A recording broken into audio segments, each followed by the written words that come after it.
Hey guys, what is up? It's JJ Tech here, back again for another video, and today I've got you something completely different. Today, I'm going to be going over the Samsung Galaxy S10 lineup. As you all know, it just got announced a couple days ago, and it's really impressive, and I wanted to make this video, and I know there's tons and tons of videos about the Galaxy S10, but I just wanted to go over, the specs, everything, to see if it lives up to the hype. No further ado, let's get this going. Alrighty guys, so today I'm just going to be talking about the Samsung Galaxy S10 lineup and the foldable phone, which is set to come out later in April. Now first up, I'm going to be going over colors, because as you all know, they announced a good amount of colors for the Samsung Galaxy S10 lineup. And for the S10e, I'm going to be going over S10e colors first. As you all know, that's basically a competitor to the iPhone XR. Like I said, basically their answer to the iPhone XR. And let's go over the colors. Alrighty guys, so first up color is Prism White, then we have Prism Black, Prism Green, Prism Blue, and Canary Yellow, I'm not quite sure, Canary Yellow. Now these are very, very different colors. I've definitely never seen colors like this in previous Samsung phones. Definitely something to think about. If you're in the market for like a really colorful phone, this could be the one for you. Now for the Galaxy S10 colors.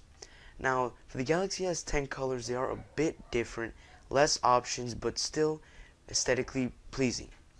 First one is Prism White, Prism Black, Prism Green, and Prism Blue. Now there's only 4 colors for the S10, but you do get a couple more options for the S10 Plus, as I'm about to tell you right here.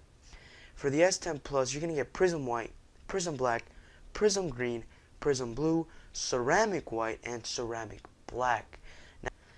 Now first up, I'm going to go over the size of these screens, because these screens are massive. Now for the S10e, it's 5.8-inch screen. For the Samsung Galaxy S10, we do have a 6.1-inch screen. And for the S10 Plus, which is the highest model, is a 6.4-inch display. Now there are already tons of 6.4-inch displays out there, but this has got to be the most unique display we've ever seen on the market. Now the weight on these guys is pretty light. It is lighter than the iPhones. The weight is 150 grams for the S10e, 157 grams for the S10, and 175 grams for the S10 Plus, which still makes it lighter than the iPhone XS Max. Now for the displays, which is, like I said, the best part of this phone overall. Now for the S10e, like I said, it's supposed to be a competitor for the iPhone XR, so it is going to be lack some features, and it is only going to be full HD plus. So it's not going to be a quad HD plus display like we are going to see in the S10 and S10 Plus. The resolution for the S10e will be 2280 by 1080 pixels, and for the other ones, the S10 and S10 Plus, it's going to be 3040 by 1440, which is, as you know, the Galaxy S10 series models, well, to me, the best looking displays in the market. Now they are HDR10 Plus certified, and which, if you guys don't know what that means, it's basically a Dolby Vision but Samsung's version, and it's supposed to be really, really good when watching content and when just daily being on your phone. And this will be on all 3 Samsung Galaxy S10 models here. Now another thing is that they all will be IP68 water and dust resistant, which we did see on the S9 and Note 9 series in the past, so it looks like they're going to carry it on here for the S10 series. Now cameras. Now cameras is something everybody uses, and the S10, guys, I gotta tell you, is no exception here. For the S10e, we got a 10 megapixel selfie for all 3 phones. For your selfie camera, that's going to be for all 3 phones, but the S10 Plus for the front has 2 cameras, one 10 megapixel and one 8 megapixel, which is just crazy how they implemented this kind of technology into their phones. Now recording capabilities is something that's really high. For the S10 Plus, you can record up to 4K Ultra HD, which has basically never been seen before on any phone, at least the ones that I've seen. Now for the cameras in the rear. This has got to be the most interesting setup I've seen. The S10e has 2 cameras, the S10 has 3 cameras, and the S10 Plus as well has 3 cameras. Now they're all pretty much used in different ways. The S10e only gives you the wide angle and regular cameras. For the S10 and S10 Plus, they're going to give you a telephoto, a super wide angle lens, and a main camera. Now for the standard cameras on all three, they're all going to be 12 megapixels, but for the ultra wides, they're going to be 16 megapixels, and for the telephoto, they're going to be 12 megapixels as well. Now for the battery capacity. As you know, the Samsung Galaxy S lineup has really lagged in the battery department in the past few years, and this year it's no exception. For the Galaxy S10e, it's going to be a 3100 milliamp hour battery, which is pretty normal. The Galaxy S10 will bump it up to a 3400 milliamp hour battery, and the Galaxy S10 Plus, which is definitely the behemoth of the bunch, is going to have a 4100 milliamp hour battery. Now that, guys, is just outstanding. Now for the charging, this has been vastly improved over the previous generations. There's going to be something called Fast Wireless Charging 2.0, which is supposed to be the fastest charging on the market as of now, and they're going to have, of course, wireless charging and fast wireless charging capabilities as well. Now there is one thing that Samsung did introduce this year, which is called wireless power share. Now we do see this in the Huawei Mate 20 Pro. It's basically the same implementation where it's reverse wireless charging. You basically can charge another phone on top of the Galaxy S10s.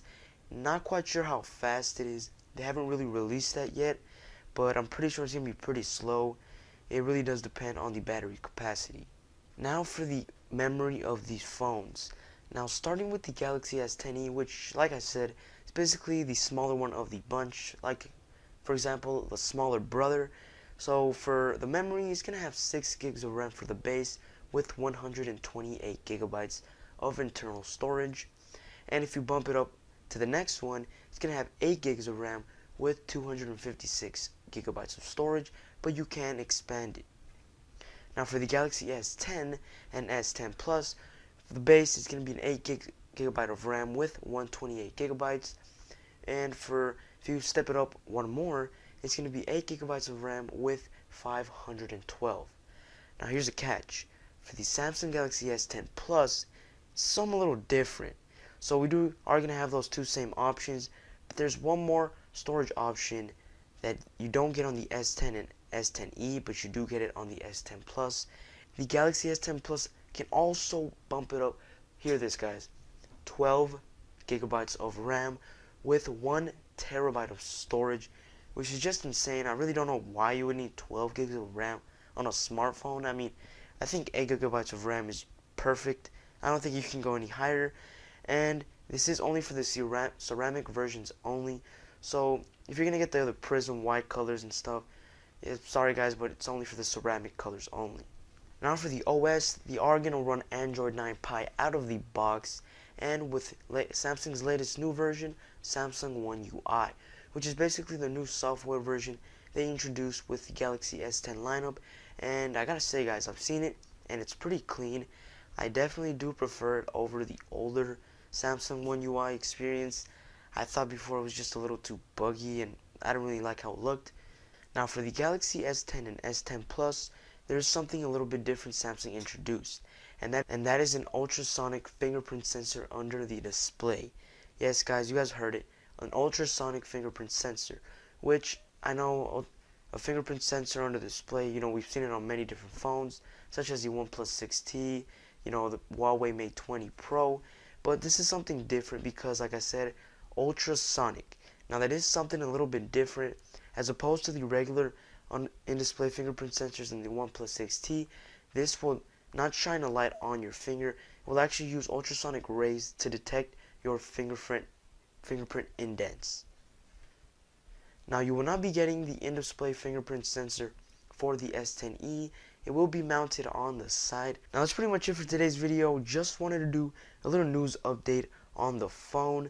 Like I said, really excited for this phone, and it does come out March 7th, and I did forget to mention the price. Now the prices on this, guys, is a little expensive. Now first up, the Galaxy S10e, which like I said is basically their budget end Galaxy S10, which is meant to compete with the iPhone XR, and the starting price of that as of today's video is $750, which is right up there with the iPhone XR. Now for the Galaxy S10, the starting price is $900, and you can bump it up all the way basically to $1,100. Now for the Galaxy S10 Plus, the starting price is $1,000, and you can price it up all the way to $1,249, which is not cheap by any means, but hey, if you're in the market for a new Samsung phone, this could be it. Now before I go, I also want to tell you guys, no, I didn't forget the Samsung Galaxy foldable phone. Now they did also announce this alongside the S10, and guys, I gotta say, that is the future. Now there is pretty much no specs on this guy yet. There is some specs that it will have the Snapdragon 855 processor like the other S10 models. And yeah, guys, I did forget to mention that all the Galaxy S10 models will have a Snapdragon 855 processor and also an Exynos processor depending on what region you're at. So yeah, guys, definitely if you guys enjoyed the video, don't forget to smash the like button, subscribe down below. I really want to get really high into subscribers, and I also want to thank you guys for supporting the channel. And yeah, guys, thanks for watching the video. Catch you guys in the next one. Peace.